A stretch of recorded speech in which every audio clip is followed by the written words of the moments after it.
always stay global, man. We never local, man. Hear the stories of men and women switching hustles and escaping the odds through entrepreneurship after prison. Not only will these stories inspire you, but also unlock business tips for financial freedom.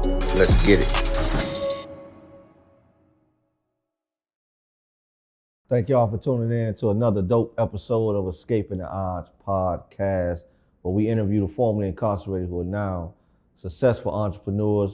I got my main man here with me, Ryan Willis. Been knowing him a little bit, about a couple years, man. CEO, founder, yes sir. Trade bangers. I met this brother when I was just released from prison. It's a crazy story. We can get into that too, how we kind of bumped heads in a good way. But man, this dude is handling his business, man. Got a great following on social media, man. He's the dean of Forex, as he calls himself, you know what I mean? And he definitely knows what he's talking about, man. He's going to kind of tell his story of being involved in the justice system, but being able to switch hustles and take what he was on the streets, you know what I mean, doing, and being able to actually create an actual career out of it, but not only just for himself, for other people as well. So we're going to get to it, man. Okay. So first, I just want to thank you, bro. For sure. For the opportunity to come on the show and just spread my story and just, give some words of encouragement to some people who may just need it right now, because I was definitely in that predicament. I know how I feel to be locked up. I wasn't incarcerated for long, but I was incarcerated long enough There you go. to not want to go back. Brief story about me. In 2007, I was a senior at DePaul University, full ride scholarship, born and raised on the south side of Chicago. While on campus, I started selling cocaine to people on campus. It started off selling cocaine to people on campus, then that kind of trickled to me selling crack in the neighborhood, which I was from. By me going to DePaul, I was considered a commuter, so I didn't stay on campus. So, I would go to class during the day, the afternoons, I was back on the block. There you go. 2007, I was arrested out on the 111th State Street, got pulled over by the police. They found I was arrested for possession of heroin, possession of crack cocaine, possession of marijuana, open alcohol, and no insurance. Yeah. Went to the county. I was in the county for about a week. And for me, that was probably like the lowest point that I probably hit in my life, going to the county. I would say that it was eye-opening to me because not only did I disappoint myself because I got caught, shit, hustling in the streets, everybody feel like they ain't gonna get caught. Right, Shit, I went to the Paul, I went to Ivy League school. Right, yeah. I'm smarter than this. I'm smarter than there you all go, the motherfuckers out here hustling. There you go, right. My language, So that was the mentality that I had, but God got a funny way of humbling us. You know what I'm saying? So when I got caught, I think like the biggest thing for me was not being able to have my freedom for that short stint that it was, that week. It seemed like years, you know what I'm saying? Sure. And then also like the disappointment that my mom had when I got arrested. You know what I'm saying? Like, 'cause she tried her best to keep me out of bullshit, to keep me in Little League, baseball, and football, and all this other stuff. And then here I am, full ride scholarship, get to school. At school, you want to be hustling. I'm supposed to, I'm at the finish line, I'm making it, being successful, and then this happened. You know what I'm saying? So it was, for me, it was a choice. You know what I'm saying? And we all got choices, and for me, it was just like, I came from 124th from Princeton. Everybody, all the guys that I knew, everybody was selling dope. You know what I'm saying? So it was just like, do I want to go to school and work a 9-to-5 job? Or, you know what I'm saying? Do I want to just hang out on the block and get quick money and go partying and do what I want to do? Exactly. Yeah. So, eventually it caught up with me. And when I got locked up and, bonded out, the job that I had at the time, I was working with a law firm, lost that job. I was interning with them, lost that job. Tried to apply for other jobs, and every time they would do a background check on me, you know what I'm saying, it would pop up that I was pending a court case, you know what I'm saying, pending, drugs or whatever. So, they didn't want to hire me because they didn't know if I was going to get locked up or what was going to be the outcome of my case. So that kept me in purgatory for about, I would say, 2 years. Okay. And by me not being able to find a job, I had to create a job. So I was at that crossroad where I think a lot of people who hustle and who get locked up, you come to that crossroad where, okay, well shit, I've been trying to do this the right way. Ain't nothing opening up for me, you know what I'm saying? Do I go back to the streets or, do I keep pressing on? And for me, like I said, I couldn't find no job. You know what I'm saying? Like Jules didn't want to hire me, Kmart didn't want to hire me, like nobody wanted to hire me. So I'm like, I got to use what I got. And at that time, one thing that I was really into, I've always been into was footwork. You know what I'm saying? Okay. When I was in high school, I was footworking with different dance groups and stuff like that. So, I had the epiphany like, well, footworking is major in Chicago. I know I liked when I was in school. It wasn't no organized footwork groups in school. So I'm like, well, maybe if I start an after school program, teach kids how to footwork, and I could be able to do that. And this is at the time where CPS wasn't doing background checks on people who were doing outside organizations. They only did it specifically for the employees. So started an after school program, got picked up at Finger, that got national attention. ABC News, Lightline picked it up, and it kind of just catapulted from there. So I went from one school, Finger, to 3 schools. I had Finger, Marshall, and I had Harvard at the time. Okay. Ended up, Finger was the base in which we was doing everything. And so I ended up getting a job. Well, I got an offer for a job to become a student advocate at Marshall. Okay. And at that time, CPS was going through what's called the turnaround phase, where they were going into the worst schools, Marshall, Finger, Robeson, Inglewood. They were going to these schools and quote unquote try to turn them around. So they had more resources, more after school activities, more security, more teachers, more holistic approaches to try to help kids in those underserved communities. And, I told the principal, she was like, man, Willis, you work good with the kids, they respect you, you're not too much older than them, they follow you, you should think about working in the school. So I'm like, I'm gonna be honest with you, I got to show my background, that's why I even started the program. So at the same time, while I was teaching the program, I went to court, I was fighting my case for 2 years, beat the case, but I still had stuff on my record. So at that time, I was going through the expungement process. It was, at that time, it was called Cabrini Green Lawyers. Legal aid. I was working with them and trying to go through the expungement process. And by the grace of God, when I applied for the job, principal just apply, we'll get to that when we get to it. If that pop up, then we'll worry about it then.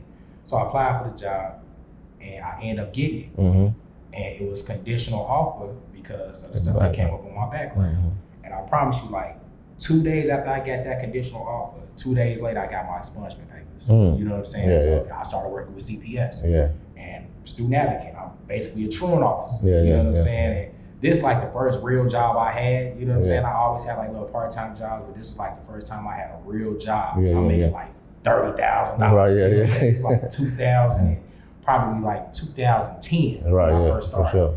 So worked that job, good rapport with the kids. Principal came back man, I got a dean position open. Now keep in mind, I ain't go to school for education. You know what I'm saying? I ain't got no background. Crazy how things work out though, right? Right, that's how it works. You know what I'm saying? So she ended up giving me the dean position. Teachers was pissed. They're like, fuck, this nigga ain't got no classroom experience. I've been trying to get this position I've been working with CPS for 20 years. And coming. But it was the connection you had with the kids though. Exactly. It was out that authenticity. So from that, I bounced around different schools, being a dean, wherever my principal would go, I would go follow her and be the dean of her school, whatever. And then, that worked out. You know what I'm saying? For me, it was an opportunity for me to give back. It was an opportunity to mold the youth that was coming up to, you know what I'm saying, be an influential tool in their lives. But you had to switch hustles. Yeah, I had to switch hustles. You know what I'm saying? So I went from selling drugs to telling kids man, look, I did this shit. And showing them my background paper, I'm a dean, but this was me 4 years ago trying to tell you not, the path not to go down. And so, education, especially here in Chicago, education is hard. You know what I'm saying? Our kids come from, we are from, you know the type of situations we come from. And it's hard to turn that shit off when you get to school. You know what I'm saying? So I got kind of burnt out because, we would have so many conflicts, especially with social media. I started working CPS when social media just kicked off, right? Like Facebook and Instagram. So it really heightened the heightened drama. Drama, cyberbullying, all that type of stuff, So for me, I started to get burnt out. I cared about the kids, you know what I'm saying? I always been a person who is focused on the youth and just helping my community. And I just got burnt out. And it was just it got to a point where as a dean, there's only so much that you can do when it comes to disciplining the kid, you know what I'm saying? Because in the building, we enforcing rules and regulations, but if that is not being enforced at home by the parent, then just the kid leave out the building, they deprogrammed, and when they come in the morning, you got to reprogram. You know what I'm saying? So I just got burnt out. And I figured like, you know, the reason why the things that was going on in our community is because shit, poverty. You know what I'm saying? Like, we ain't got no money. That's why people out here selling drugs, that's why people out here killing, that's why people out here robbing. It all comes down to opportunity. So I'm glad you. As I was, teaching, I mean, not teaching, but being a dean or whatever, I came across Forex. Okay, there you go. My homies hit me up. He was like, man, Joe, I'm in Atlanta, bro. And there's somebody down here, man. One of my homies making $20,000 a month off his cell phone. Come on, bro. Fuck out of here. Ain't nobody making no $20,000 a month off their cell phone. I'm like, if anything, that's a scam. You know what I'm saying? And this with card crack and everything started to really take off at that time. So I'm like, man, bro, I'm cool. I don't want to hear about that. This had to be like October. December come around, he come from Atlanta to Chicago. He like, man, bro, pull up on me.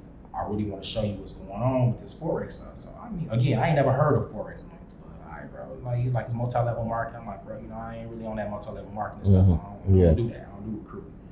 So I ended up going to his crib, seen the presentation about Forex, and for me, I'm all about numbers, bro. You know what I'm saying?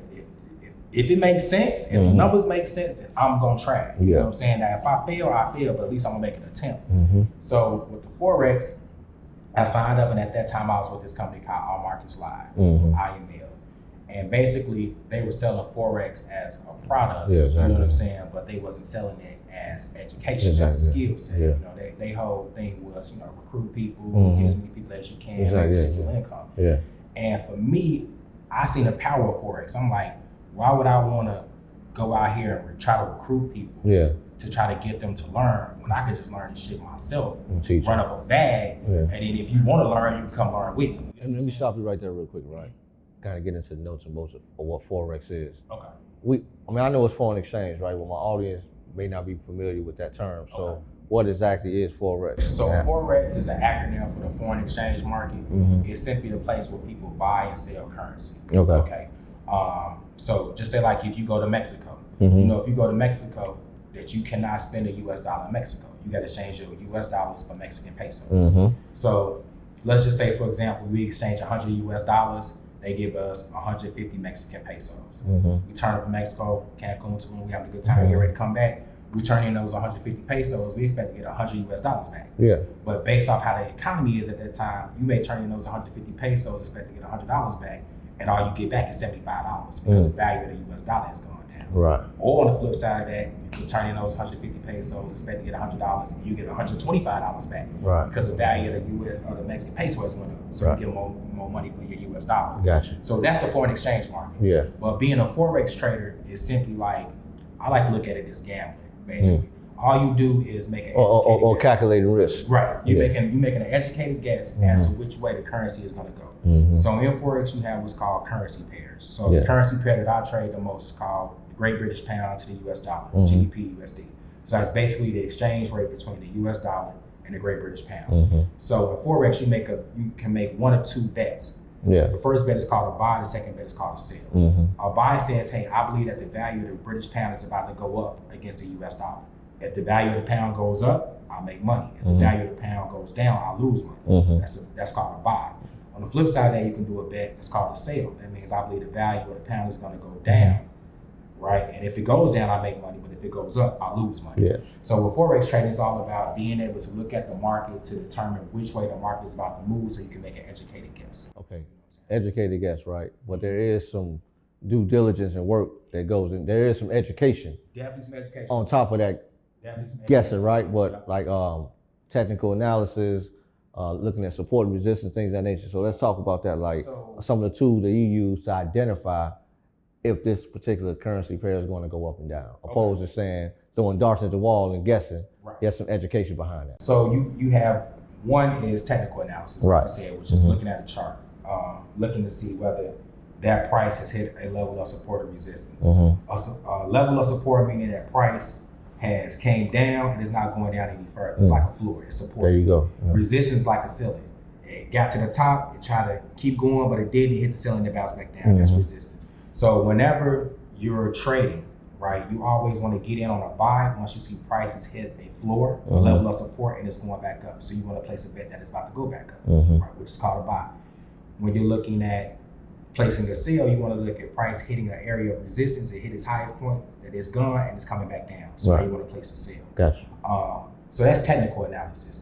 Then also what you have is called fundamental analysis. Fundamental analysis is looking at current world events, the news, what's going on politically that may influence that currency to move. Yeah. So say, for example, when it comes to the Great British Pound and the US dollar was strong when we had stimulus checks because the economy was being stimulated, there was money being pushed into the US economy. So the US dollar went up. On the flip side, when you had the Brexit agreement that was going on in London, when they were trying to decide whether Britain was going to go on the euro scale or they were going to remain on the pound, that made the pound kind of fluctuate because of the uncertainty of what was going to happen. So, you have to take that into effect, right, when it comes to making an educated guess. Okay, if price is at an area of resistance and I got some news about to come out that may be good for the Great British Pound, then that may push that price to a resistance point and keep going up. But if it's at a point of resistance and some bad news come out about the Great British Pound, it's going to hit that resistance point and fall back down. So it's all about just, being aware of what's going on in the financial markets. Right, yeah, definitely. We're going to get back to that though, right? But you also got some things going on with Turo. Yes. That's bad. Hey, but I'm going to tell you something though, right? Well, you told me like trade bankers, which is your group, your trading group, allowed you the opportunity to make the money you made off of Forex, gave you the opportunity to buy these vehicles, and so what people don't understand is like Forex is just an investment vehicle to fund your dreams and do whatever. To buy more vehicles. You feel for Turo. Like, so for me, like the Forex, like, cars, of course, you know what I'm saying? I was able to buy my cars. I started off with one, now I got 6. Yeah. All the money. And under 1 year. And under 1 year. Right, yeah. I started October of 2020, you know what I'm saying? Well, November 2020, so it'll be a year coming up next month. Being able to travel, like I go out the country once a month. I've been traveling since before the pandemic, during the pandemic, and after the pandemic, you know what I'm saying? Right. Like, so, this year alone, I've traveled to 11 countries, you know what I'm saying? Just from January to now. Then next week I'm going to Lisbon. So like, all that is funded by Forex, you know what I'm saying? Being able to make an educated guess as to which way the market is about to move. That's one way. The other way I've been making money is by way of crypto. You know what I'm saying? Investing in cryptocurrencies, understanding that, DeFi currency is the wave of the future. Being able to be your own bank and not have the banks be in control of your money. So I think hey, I can't let you go without talking about that, right? The DeFi. The DeFi. Explain to the audience exactly what that is, like actually being able to be the bank and to be able to gain a decent amount of interest, more so than what you would get at a traditional bank. Okay. Let's get into that. So first, people got to understand what centralized and decentralized currencies are. Okay. So a centralized currency is a currency that is issued by a country. So in the United States, we have the US dollar that is issued by the Federal Reserve. When you go to London, they have the British pound that is instituted by the Bank of England. You know what I'm saying? The euro is the currency for Europe. It's instituted by the European Union. So like each currency has its own central bank, right? And the central bank determines how much money is in circulation, how valuable is it, the interest rate that's set. So when you're talking about DeFi currency or decentralized currencies, these are currencies that don't belong to a particular country. So if it doesn't belong to a particular country, no one government can control that currency. So when you're looking at something like Bitcoin or Ethereum, these cryptocurrencies, they're not controlled by any world governments. So it's essentially controlled by the people. And also, like when you look at central banks will say, hey, we got this amount of money in circulation, we're going to take this amount of money out.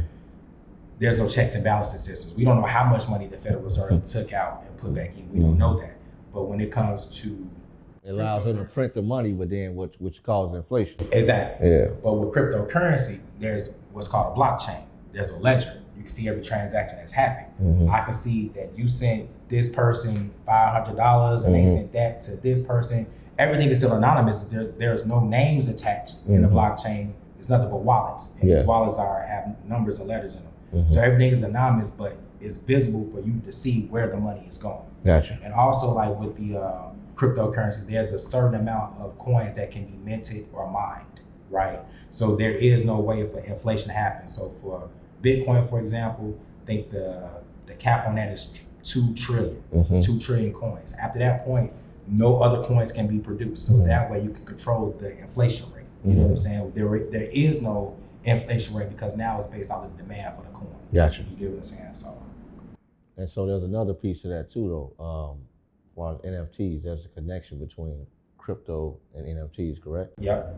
So non-fungible tokens is what NFTs are, and basically it's digital art, right? So NFT can be a painting. It could be these logos. It could be Trade Bank and Switch Up. Okay. It could be shoes. Okay. It could be anything that can be digitized. Yeah. Right. So with the NFTs now, it's just like if you own a piece of art. Right. We know like the wealthy buy art because art, one, doesn't depreciate, and two, they don't have to pay any taxes on it. You know what I'm saying? So the same thing with an NFT.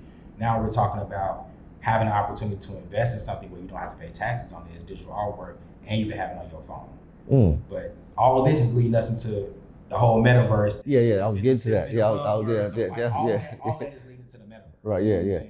So first, I want to go back to this NFT that's on your phone, right? okay. What makes that valuable, right? Like, what makes Trade Bankers, that piece of art, that logo, a valuable NFT? Because I've been seeing like a lot of artists like really get into it, like that whole album is like an NFT or something, right? So I think it's supply and demand. Okay. Right. And that's with any item. Yeah. It's all about supply and demand. So with the NFTs, there's millions of NFTs that are out right now. Yeah. Right. Everybody's making NFT. Just like an artist. Yeah. There's a million of artists out here who are paying artwork. Yeah. What's going to separate those people who NFTs are going to pop and the ones who are not is just going to be how the public views it. Yeah. Right? It's just like Basquiat. Basquiat wasn't famous till Basquiat died. Yeah. And it's like once Jay-Z starts talking about Basquiat, now everybody want Basquiat. You know what I'm saying? So it's the same thing with the NFT. So, you don't know whose NFT is going to pop. So like right now, it's a sound investment to invest in as many as you can. Same thing with crypto, right? You don't know which cryptocurrency is going to pop. Right. But all it takes is for you to put $100 in one, and that shit grow by 1,300% in one day. You straight. You know what I'm saying? So it's all a give and take. And again, it all goes back to the metaverse that's being created, and those NFTs are going to play a tangible part of what's to come in the future. Metaverse, Facebook, right? There's some interesting things they're doing with that, but let's talk about what is the metaverse. Okay, so what I want people to understand is that the metaverse is just not solely Facebook. Right. Okay, so Facebook has changed its name to Meta. Yeah. Okay. Right? Yeah. But the metaverse is something that's bigger than just Facebook. Yeah. There's going to be multiple metaverses. It's a matter of whose metaverse is going to be the best. It's like another world. Exactly. It's a virtual reality world. Okay. So Facebook is going to have their metaverse. Then you're going to have people like Disney, Pixar, who's going to have their own metaverse. And you're going to have people like Marvel Comics, they're going to have their metaverse, right? But what's going to be the crazy part about it is that all these metaverses are going to be able to be interconnected. You get what I'm saying? So, like different cities. Exactly. Yeah. So like right now, how we sit here doing this interview, you have to get the space, we got to get the cameras, you got to bring the people together. Yeah. The metaverse is going to allow for this to happen virtually. So me and you, I could be sitting in my chair at my house, you sitting at your chair in your house, we put on some glasses, and voila, here we are. Yeah. Right now, we see in this virtual reality that somebody just created. It look just like this. Yeah. You know what I'm saying? But it's all digital. Yeah. But on that wall, like how you got this painting right here, is an NFT painting. It's a digital painting. Right. The clothes that we got on aren't real clothes. It's going to be digital NFT. Right. Which is all can be bought and sold. Exactly. Right. So there's a way to monetize. Exactly. So now you have a way for businesses to be in a virtual world and sell their products virtually. So you have a company like Nike, October 27th, they just made an announcement that they're doing a trademark for virtual clothes, virtual shoes, virtual glasses, all of that in a virtual space to be able to sell Nike products in the metaverse. And there's no really no cost or very nominal cost to kind of sell that because it doesn't exist. It's like exactly. So it's just like right now we're already being exposed to the metaverse by way of our kids through Roblox. Right? Like if you got a little kid at home, your kid play Roblox and you give them Robux, right? They taking the Robux and they buying clothes, they buying a car, they buying a house, and they building this. That's exactly what the metaverse is. So just like how they got us conditioned, escaping reality. That's all it is. So like it's an opportunity for you to become someone else. You know what I'm saying? But I think it's gonna lead into other stuff, just like with the internet. When the internet first came out, the internet was about information, but we do have the dark web now. Absolutely, right? All the illicit stuff that happened on the internet. it's gonna be a lot of illicit stuff that happens in metaverse. Yeah, it's not gonna yeah. be perfect. Yeah. But I think this is gonna be probably the biggest transference of wealth that we're gonna see in our time. Yeah. You know what I'm saying? Because Like the gold rush back in the day, or exactly, just like the internet age, Yeah. right? Like people who invested in the internet when the internet first came out and that bubble popped and everybody got rich. Yeah. The same thing's about to happen with the metaverse, right? So like we got to think like the internet was nothing but information. Now you got all the stuff that come from the internet. You got all these different stores, online, everything that came from online gaming. So like you say, like right now we've already been trained, especially dealing with like digital. Yep. Like thinking outside the box with Bitcoin. Now like the people that you probably wouldn't have thought is working with Bitcoin now. We're seeing it in communities that never really even had banking, you know what I mean? Right. So let alone Bitcoin. And so that whole digital wave. They've been getting us programmed with that for Bitcoin, Zelle, Venmo, Cash App, sending money from one phone to the next. It's the same thing with Bitcoin, right? You send it from one wallet address, all you need is another person's address, say how much money you want to send, paste their address in there, press send, money sent. You know what I'm saying? So we've already been conditioned for all of this. You know Absolutely, what I'm saying? So I think now what it's going to do is, I was listening to a call about 3 days ago. It was a JP Morgan quarterly review call, and they were talking about their earnings for the upcoming for the first quarter. They was talking about fourth quarter. They was talking about the projected earnings for the first quarter. And JP Morgan Chase is already saying they're not going to be able to give out the amount of loans that they did last year because so many people are taking their money out the banks, buying crypto, and now they're becoming their own banks. Exactly. So banks get money by loaning our money out. So if we're not putting our money in the banks, that means the banks fail. You get what I'm saying? But what's happening is those big banks are now really accepting or integrating Bitcoin within their daily operations. At one point in time, they were saying, no, that's the devil. You know what I mean? Because of course, if we dealing with Bitcoin, we're not dealing with them. But see, here's the thing though. How did Bitcoin get to $64,000 a coin right now today? The big banks. The big institutions. Yeah, exactly. So they tell you not to go buy there you Bitcoin go. because they need your money so they can go buy Bitcoin. You feel me? So it's all a ploy. It's all smoke and mirrors. There you go. And once you understand like how the system moves, you know how to be on the right side of the move. You know what I'm saying? So the banks like smart money. Yeah, I mean, and even with the pandemic, the first thing they told us in the pandemic when it first happened was they're not that it's a change shortage, right, bro? They say it's a change shortage. How is it a change shortage if we all been using debit cards, credit cards, we Venmo, we Zelling, we print our own money when we want to. Right. So if there's a shortage, right? If there's a shortage of coins, that means we can no longer use dollars. I can't go into a store and buy $2.37 worth of stuff and give you $3, ain't no change. Right. So if I can't spend money, then everything gotta go digital. There you go. You know what I'm saying? So it's that prepreparation. They already conditioned us, bro. Like they already prepping us for this shit. It's happening. You know what I'm saying? It's just a matter of what side of the curve are we on. Because we always last. You know what I'm saying? Sure. Like in the world today, like you got somebody, it was a couple of months back, but it was a guy who lost his password to his crypto wallet and it was worth like $6 million. So if you got one person who lost their password, how many other millionaires and billionaires and trillionaires do you have out here off crypto? You get what I'm saying? So now it's gonna change the scope of the world because you have so many people who are millionaires. $1 million ain't gonna be shit. You know what I'm saying? Because you got so many people who got millions. So now a loaf of bread is gonna be like $15. You feel me? Because everybody got millions. It's finna get crazy out here. Hey, let's turn corners for a moment. Let's talk about these whips. Okay. Turo, 6 cars, under a year, in the Chicago market, right? I noticed all the vehicles you got are Kia.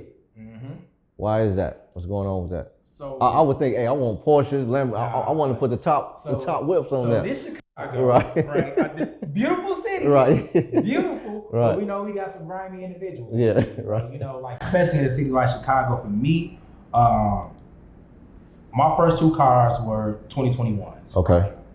Kia Stinger, Kia Telluride. And what I noticed was with the newer cars, you attract a different type of clientele, right? You attract people who, one, they probably want to buy this car, first off. 2, they buying this car, they're renting this car because they're trying to impress somebody, right? If it wasn't about impressing nobody, then you would get a Honda Civic for $30 a day, but you chose to pay $150 a day for a car. So if I'm paying $150 a day for a car, best believe I'm about to ride this motherfucker. You feel me? Like I'm hitting some corners. I'm driving places I wouldn't necessarily let everybody see me. You know, I want everybody to see. And that puts miles on the car. That puts the car at risk to have accidents. You know what I'm saying? So for me, once I seen that, I'm like, nah, I ain't dealing with no more new cars. Plus, I had to hook up the Kia. You know what I'm saying? Gotcha. My homeboys with my car sales. That's in trade bank, so I'm a support bro. And then, you know, after I started doing my research and started looking at Kia, it was just Kia is one of those good, dependable cars. Yeah. Soul was one of the cars in the United States that sold more than any other vehicle in the United States. You know what I'm saying? When that little hamster video, you did it. You know what I'm saying? The chicken box. You know what I'm saying? That made everybody go get one. Yeah. So once I seen that, I'm like, okay, what I'm not gonna do is make the same mistake and go get another new car. Because in my mind, I had the 2 new cars, I had the Stinger and the Telluride. I was about to go get the Genesis truck. You know what I'm saying? I was about to go get that. Yeah. The G7.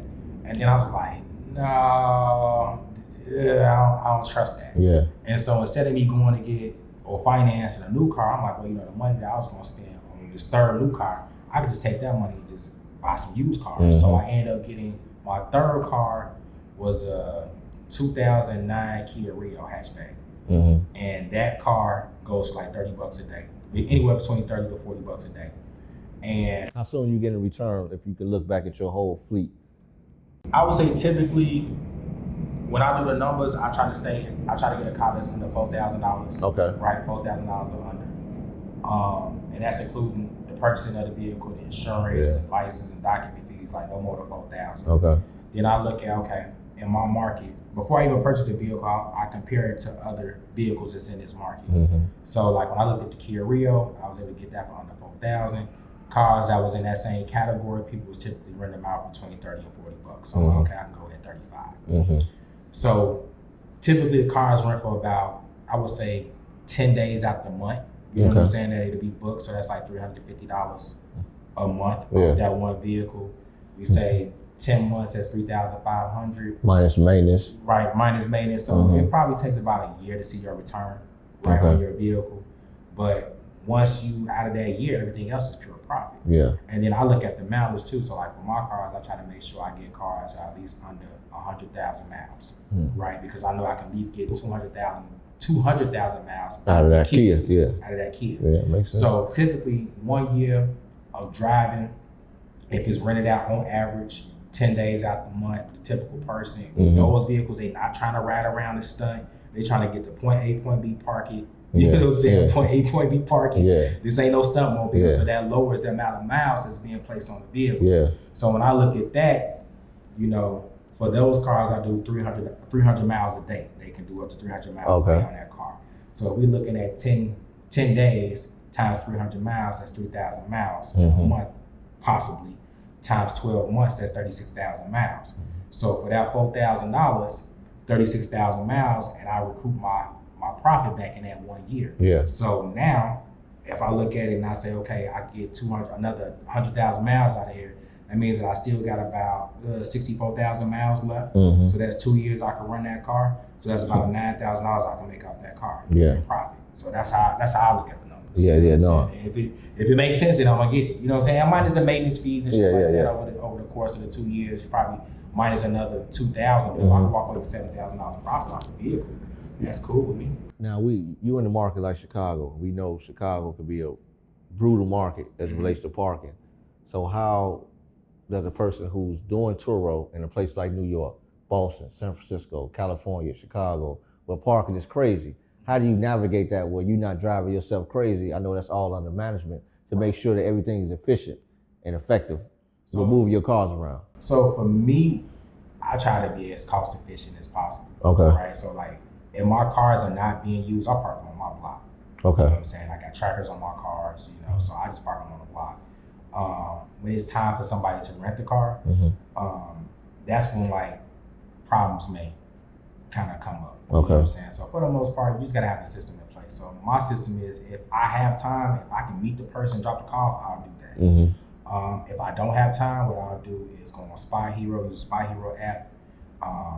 The location where I have my cars listed is downtown anyway. Why is that? So marketing wise, I'm just gonna be honest. Me placing my cars at 65 East Monroe is gonna bring a different type of clientele versus me saying my cars on 79th and Drake.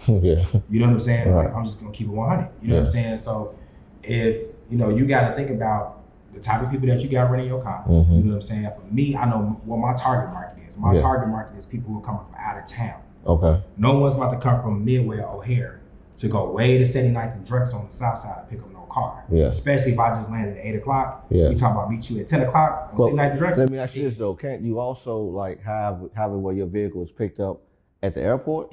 And so if people do want the or bring it to you. Yeah. So if people want the vehicle at the airport, then I charge a fee for that. Okay. It's $50 drop off, $50 pickup. You know what I'm saying? That's for either airport. Okay. You know what I'm saying? But for the most part, I listed downtown Chicago because one, like I said, my target market is coming from out of town. So they either coming from O'Hare Airport or they coming from Midway Airport. So when I listed downtown, it's strategic, is right in the middle. Yeah. You coming from O'Hare, you can take the blue line, get off on Jackson. You coming from Midway, you can get off on Monroe and be right there. So basically making sure that you strategize even as it relates to like where you actually posting your vehicle from. And that could be any city. Any city. Gotcha. And like, you know, when I first started, I was placing my stuff on the south side.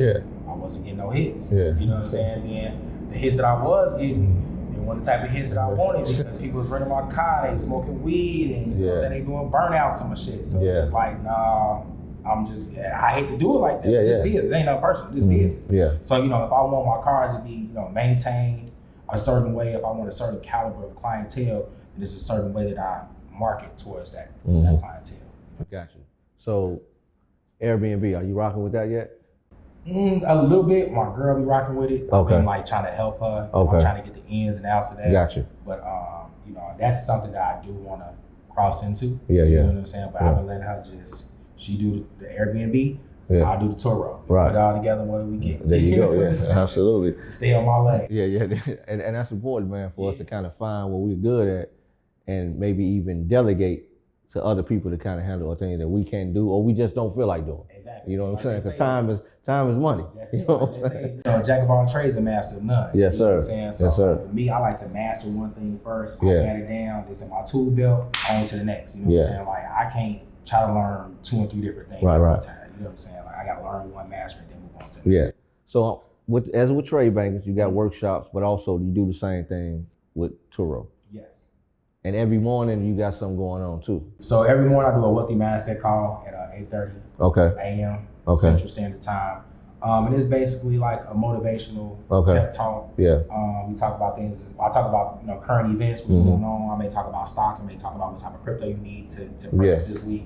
I may just talk about the mindset and mentality that you gotta have just to be successful. You know what I'm saying? Because a lot of times, especially in our communities, we have ideas, but the environment will kind of stifle your dreams. You know what I'm saying? And just, that constant reminder, just letting people know, like, you got the same 24 hours a day like everybody else do. It's a matter of what you're doing with your 24 hours. Yeah, you know what definitely. I'm saying? Like, so with that, and then like you said, with the Turo, that's been keeping me busy. And then with trade bankers, that started off with me just teaching 3 classes a week. Myself to now I got 6 instructors and it's 7 classes a week. You know what I'm saying? Love that. I got some more instructors that are coming on too. So it started off with Forex. Now we got a crypto department. We got a stock department. So we're trying to Turo department. We got an Airbnb department. So we're looking at Forex not only as a skill set, but taking the money that you earn from Forex, putting in crypto, putting in real estate, putting in Airbnb, putting in Turo, putting in that's the foundation. Exactly. Basically, kind of do other things, which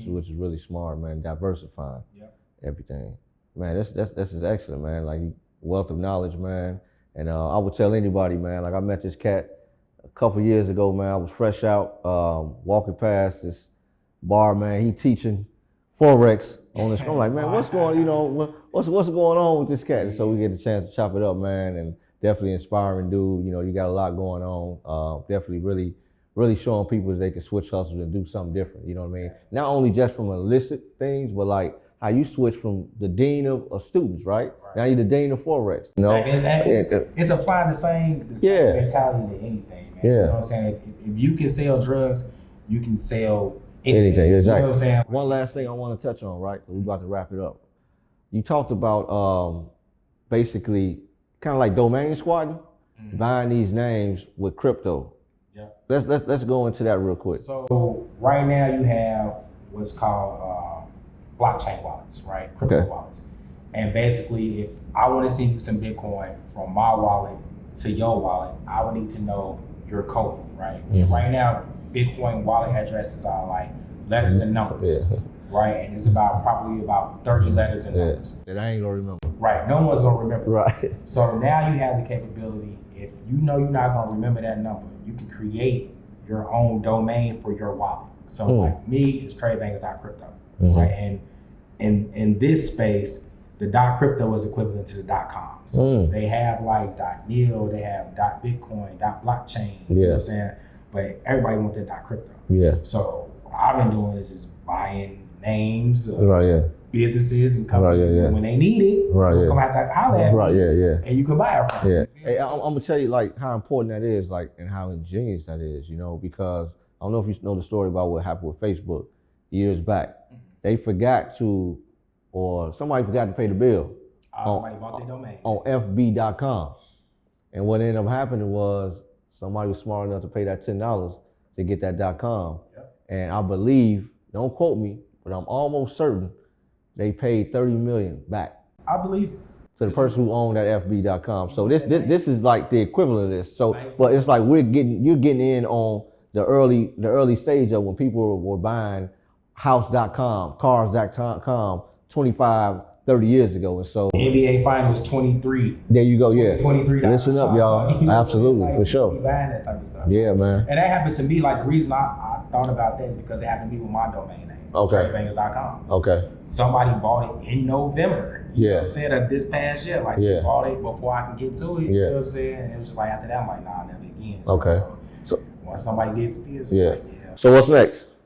Keep scaling, keep growing, keep trying to dominate the market when it comes to Turo in Chicago, scale of Trade Bangers to $1 billion corporation. Actually about to start launching the Trade Bangers clothing line, using our logo in the clothing as a way to get people into financial literacy, giving them the financial education that they need to know how to, invest in crypto, invest in stocks, and invest in Forex, and, making things work for you. Oh, I love it, man. Definitely, man. You've been given a wealth of knowledge, man. I need that last piece of nugget from you. Last nugget I would say is that your income only grows to the extent that you do.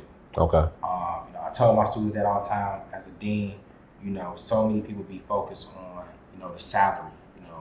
Your salary doesn't dictate your income.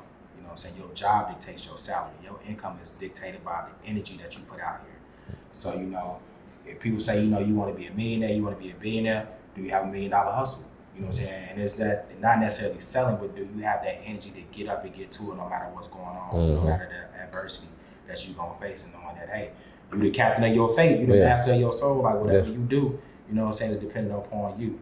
And I think a lot of people forget that, we be so gung-ho on the resources that we forget the source. You know what I'm saying? The source being God, that, you can do whatever you want to do. It's just a matter of, do you believe in yourself? You know what I'm saying? And believing in God. And believe in God. You know what I'm saying? Sure. Because He worked through you. So, if you believe in yourself and your abilities, and you keep moving forward no matter what nobody say, the world is yours. But it ain't yours once you let people get in your head and tell you what you can and can't do. Man. You know what I'm saying? So, man, hey, you heard it here. My main man, Ryan Willis, Trade Bangers. Trade Bangers. The guys doing it. Yeah. Definitely doing this thing. Escaping the odds, man. We interview the formerly incarcerated who are now successful entrepreneurs. He's done it. I'm doing it. Everybody you see on my platform, they've done it. You can do it as well. And so check out our blog, escapingtheodds.com. We got merchandise, Switch Hustle. Support my brother here, Trade Bangers. He got workshops he's doing as well. I love to say here, opportunities over penitentiaries. Let's go.